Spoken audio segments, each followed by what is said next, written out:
Okay, so February of 2017, I was in my master's program at University of Michigan, and then my brother hit me up because he wanted me to help him out with a automotive feature page or just something along the lines of that, right? Yeah. So he actually wanted me to start off doing automotive video, like going to car meets, like taking video and shit. So I started off with like a Panasonic G7, which is at the time it was the cheapest 4K camera on the market. It wasn't bad though. It was actually a pretty solid camera. G7s are not too bad. Yeah, and so I had beginning. that. It was a good starter camera. I had like a stabilizer, like one of the like a gimbal and shit, and then the thing is, I kind of shot some stuff for like a month and a half, and I was like, like not really feeling the whole video thing. But then I started taking stills of cars, and I was like, yo, like I fuck with stills like heavy, and then I basically stopped doing video as much. I moved primarily into stills, and then I think it was later that year, around August, right after I finished the photo shoot for my car, which I just got at the time. I mean, you could probably tell, like, I'm extremely social. So, like, I thrive off of human interaction, and I wanted to capitalize on that when it came to me kind of expressing myself through my art. So then I was like, hey, like, I'm actually going to stop doing automotive stuff. I'm going to move into model portraiture. So I did that. I linked up with a couple friends, and, like, it was great because, like, we hung out, but at the same time, like, we got a chance to catch up, and I got a chance to take photos. So I took advantage of that for a couple months, and then I think sometime in like September or October, I decided to switch over to the Sony format, and like, cause I was starting to take it more seriously, right? So I dropped like a ton of money on that shit, and then a month after that, I met one of my best homies named Alex Karpenko on the East Coast. He's a great cinematographer, super underrated, and we actually met at B&H. So like, Sony had just released the A7R III. Oh wow, okay. And I was like, at B&H that day, I'm like, fuck it, I'm just gonna go to the Sony area and just like check out that camera. And then I walk up there and I'm like moving towards the Sony the stand or whatever, and I see this scrawny ass little Ukrainian bitch. And I looked over, I'm like, you motherfucker, you trying to look at this camera too? So I like started like speed walking, you know what I'm saying?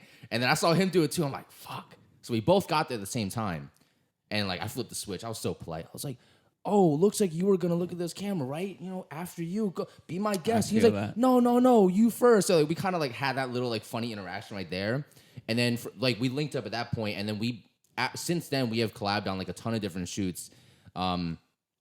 He's great though. He's worked on a lot of big like video sets with, I think the biggest artists were like Daddy Yankee. He's done Cardi B, YG. I think he did a Big Sean video where he didn't meet him, because they filmed it in like 2 different sections or whatever. And so he's very legit. And then at this point, I don't even know what I'm talking about. Oh, that's right. So basically, like, I linked up with him, and like I learned a lot from him for about a year and a half. And essentially at a certain point, last June, I came to visit LA. Actually, no, wait. In April or May, I got invited to attend Sony Kondo 2.0, which is like an invitational event. You were living in New York, or you were at? So I was born in Flushing, New York. Okay. When I was 2.5, my parents and I, and my brother, we moved to Central Jersey, a small town called South Brunswick. Okay. Oh, which is close to Princeton and New Brunswick for anyone that goes to Princeton University or Rutgers University. So I was there my entire life. And then basically when it was time for college, I went to University of Michigan. Okay, I got my bachelor's in mechanical engineering, and then I stayed for a year and a half to do my master's in biomedical engineering. Then I moved home. I started working at a medical device company called Medtronic. Great company. Loved it there. But then I think like 2 weeks into the job, I was like, I had this outer body experience where I was literally like typing on the computer, and then I kind of like left my body, quote unquote, for a second. I was like, bro, like I'm finna do this shit for 45 years? Like, fuck no. That's dumb as hell. So like I kind of realized that like the corporate lifestyle wasn't necessarily for me. And then I worked at the company for a year and a half, but at the 1 year mark, at the 8-month mark, I went to Sony Kondo 2.0, but that was in Monterey, California, and I loved it there. But I was like, okay, I need to visit LA next. Then 2 months down the line, in May, my buddy hit me up. He's like, yo, like I lined up some shoots with some big influencers. Come out here and shoot them with me. And I was like, all right, bet, let me do it. So then in June or July, that's when I flew out with my buddy Alex once again. And I was here for like a week and a half, but bro, like I completely fell in love with it. Like it was LA was my vibe. New York, I fuck with, but not for more than a week. I can stay there for like an extended weekend, like 4 days or something. I'm cool with it. But any more than that, I can't do the city. It's not like I hustle, but I like to chill at the same time. But New York's just like boom, boom, boom. Everything's all close together. Everything is like just like it's too much. It's too much for me. So I finished my LA trip. I went home, and this is gonna sound hella cliche, but it's entirely true, which is why I tell it.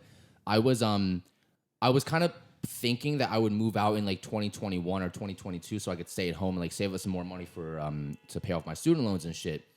But one night I like turned off the lights and I was just like sitting on the edge of my bed and I was like kind of thinking, I was like, man, like if I was on my deathbed in 60 years, would I regret not moving out now versus waiting like 3 years to move out? And I think like I kind of thought about that for like 5 or 10 minutes and then I realized that my answer was yes, I would regret it. Like I would kill myself if I didn't try to get out here as soon as I can. So then legitimately the next day I went to work and I was like, guys, like I'm going to move to LA. And I know that normally when you work in corporate, you don't necessarily you don't want to tell people that you're making these moves like, "Oh, I'm going to apply for a job or whatever." Cuz then, you know, let's say your manager has to lay off 3 people 3 weeks from now. And you haven't found a job yet, but he knows that you're gonna leave, then like he's gonna fire you, you know what I'm saying? Because like he expects you to leave, so he's cutting off the slack at that point. But for me, I kind of figured that wasn't gonna happen, but on top of that, I kind of wanted to force myself into that situation, and I wouldn't always recommend doing that, but for me, it felt like the right move because like I knew that if I didn't move out there, I was gonna just continuously get like. I wasn't really depressed, but I was like kind of sad. Makes sense. Yeah, like I wasn't fucking with like the East Coast vibe anymore, and it's just like my day to day was just like crap. And I was living at home, which was great, but I felt like my life hadn't really started. You know, because like once you're really independent on your own, it's like ooh, it's like you take a deep breath and you're like, damn, like I'm actually on my own now. So like I need like everything has to come from me. I can't lean on anybody. So I wanted to really get into that experience, which I felt when I moved to college. But when I came back, it kind of like took me back a couple steps. So literally the next day I'm at work and I'm like, I even told my manager, I was like, hey, look, like I'm going to start looking into opportunities at Medtronic on the West Coast in Los Angeles. And then I started telling everyone, guys, I'm going to move. I was like, by the end of 2018, I want to celebrate my New Year's Eve in Los Angeles. That was my goal. And then I also started redoing my resume and all that shit. And basically, it took a little while because I wanted to uphold my standards in terms of like making sure that the job that I get is gonna like pay me enough so I can live out here because obviously it's pricey. Huge in LA. point. Yeah, Huge point. So it took a while. Yes, you know, technically I could have, downgraded, I guess, and like taken any job that would have paid less, but I wasn't willing to settle for that because then I knew that like life would have been a lot harder that right for me. now. I'm in that moment right now. same It's here. tough, man. It's really tough. It's You gotta- real tough. You gotta, yeah, man. It fucking. I know. When the you know grind, bro. you're working for more than you're worth, like